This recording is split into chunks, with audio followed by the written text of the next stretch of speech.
Federalist 71. The duration in office of the executive. From the New York Packet, Tuesday, March 18, 1788. Author, Alexander Hamilton. To the people of the state of New York. Duration in office has been mentioned as a second requisite to the energy of the executive authority. This is relation to two objects: to the personal firmness of the executive magistrate in the employment of his constitutional powers, and to the stability of the system of administration which may have been adopted under his auspices. With regard to the first, it must be evident that the longer the duration in office, the greater will be the probability of obtaining so important an advantage.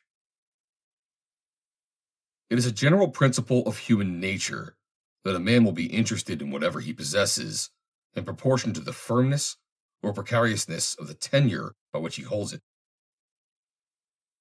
Will be less attached to what he holds by a momentary or uncertain title than to what he enjoys by a durable or certain title. And, of course, will be willing to risk more for the sake of the one than for the sake of the other. This remark is not less applicable to the political privilege, or honor, or trust than to any article of ordinary property.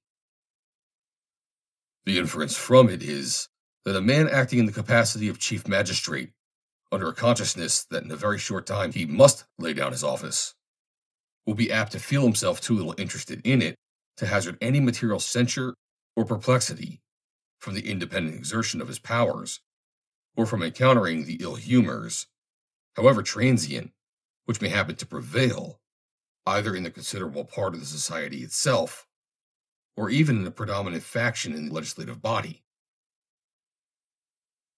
If the case should only be that he might lay it down, unless continued by a new choice, and if he should be desirous of being continued, his wishes, conspiring with his fears, would tend still more powerfully to corrupt his integrity, or debase his fortitude. In either case, feebleness and irresolution must be the characteristics of the station. There are some who would be inclined to regard the servile pliancy of the executive to a prevailing current, either in the community or in the legislature, as its best recommendation. But such men entertain very crude notions, as well of the purposes for which government was instituted, as of the true means by which the public happiness may be promoted. The Republican principle demands that the deliberate sense of the community should govern the conduct of those to whom they entrust the management of their affairs. But it does not require an unqualified complaisance to every sudden breeze of passion, or to every transient impulse which people may receive from the arts of men, who flatter their prejudices to betray their interests. It is a just observation that the people commonly intend the public good. This often applies to their very errors, but their good sense would despise the adulterer who should pretend that they always reason right about the means of promoting it. They know from experience that they sometimes err, and the wonder is that they so seldom err as they do, beset, as they continually are, by the wiles of parasites and sycophants, by the snares of the ambitious, the avarice, the desperate, by the artifices of men who possess their confidence more than they deserve it, and of those who seek to possess rather than to deserve it. When occasions present themselves in which the interests of the people are at variance with their inclinations, it is the duty of the persons whom they have appointed to be the guardians of those interests to withstand a temporary delusion in order to give them time and opportunity for more cool and sedate reflection. Instances might be cited in which a conduct of this kind has saved the people from very fatal consequences of their own mistakes, and has procured lasting monuments of their gratitude to the men who had courage and magnanimity enough to serve them at the peril of their displeasure. But however inclined we might be to insist upon an unbounded complacence in the executive to the inclinations of the people, we can with no propriety contend for a like complacence to the humors of the legislature.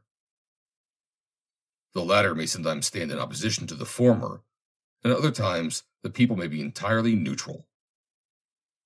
In either supposition, it is certainly desirable that the executive should be in a situation to dare to act to his own opinion with vigor and decision. The same rule which teaches the propriety of a partition between the various branches of power teaches us likewise that this partition ought to be so contrived as to render the one independent of the other. To what purpose separate the executive or the judiciary from the legislative, if both the executive and the judiciary are so constituted as to be at the absolute devotion of the legislative? Such a separation must be merely nominal, and incapable of producing the ends for which it was established. It is one thing to be subordinate to the laws, and another to be dependent on the legislative body. The first comports with, the last violates, the fundamental principles of good government. And whatever may be the forms of the Constitution, unites all power in the same hands. The tendency of the legislative authority to absorb each other has been fully displayed and illustrated by examples in some preceding numbers. In governments purely republican, this tendency is almost irresistible. The representatives of the people, in a popular assembly, seem sometimes to fancy that they are the people themselves, and betray strong symptoms of impatience and disgust at the least sign of opposition from any other quarter. As if the exercise of its right by either the executive or judiciary were a breach of their privilege and an outrage to their dignity. They often appear disposed to exert an imperious control over the other departments, and as they commonly have the people on their side, they always act with such momentum as to make it very difficult for the other members of the government to maintain the balance of the Constitution. It may perhaps be asked how the shortness of the duration in office can affect the independence of the executive on the legislature, unless the one were possessed of the power of appointing or displacing the other. One answer to this inquiry may be drawn from the principle already remarked, that is, from the slender interest a man is apt to take in a short-lived advantage, and a little inducement it affords to expose himself, on account of it, to any considerable inconvenience or hazard. Another answer, perhaps more obvious, though not more conclusive, will result from the consideration of the influence of the legislative body over the people, which might be employed to prevent the re-election of a man who, by an upright resistance to any sinister project of that body, should have made himself obnoxious to its resentment. It may be asked also whether a duration of 4 years would answer the end proposed, and if it would not, whether a less period, which would at least be recommended by greater security against ambitious designs, would not, for that reason, be preferable to a longer period, which was, at the same time, too short for the purpose of inspiring the desired firmness and independence of the magistrate. It cannot be affirmed that a duration of 4 years, or any other limited duration, would completely answer the end proposed, but it would contribute towards it in a degree which would have a material influence upon the spirit and character of the government. Between the commencement and termination of such a period, there would always be a considerable interval in which the prospect of annihilation would be sufficiently remote, not to have an improper effect upon the conduct of a man imbued with a tolerable portion of fortitude, and in which he might reasonably promise himself that there would be time enough before it arrived to make the community sensible of the propriety of the measures he might incline to pursue. Though it be probable that, as he approached the moment when the public were, by a new election, to signify their sense of his conduct, his confidence, and with it his firmness, would decline. Yet both the one and the other would derive support from the opportunities which his previous continuance in the station had afforded him, of establishing himself in the esteem and goodwill of his constituents. He might, then, hazard with safety in proportion to the proofs he had given of his wisdom and integrity, and to the title he had acquired to the respect and attachment of his fellow citizens. As, on the one hand, a duration of 4 years will contribute to the firmness of the executive in a sufficient degree to render it a very valuable ingredient in the composition,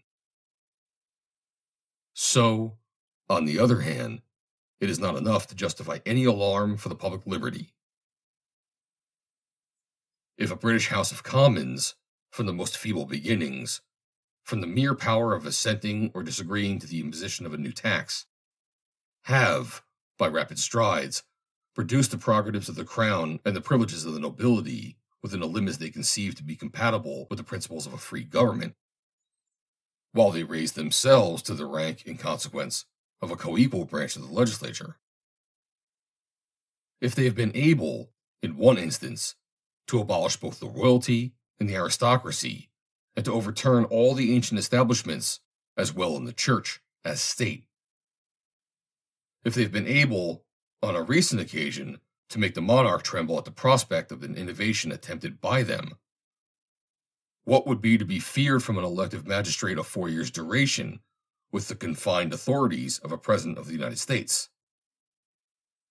What, but that he might be unequal to the task which the Constitution assigns him? I shall only add that if his duration be such as to leave doubt of his firmness, that doubt is inconsistent with a jealousy of his encroachments. Publius. Read by Joe DeNoia, Chesterfield, New Jersey, November 28th, 2022.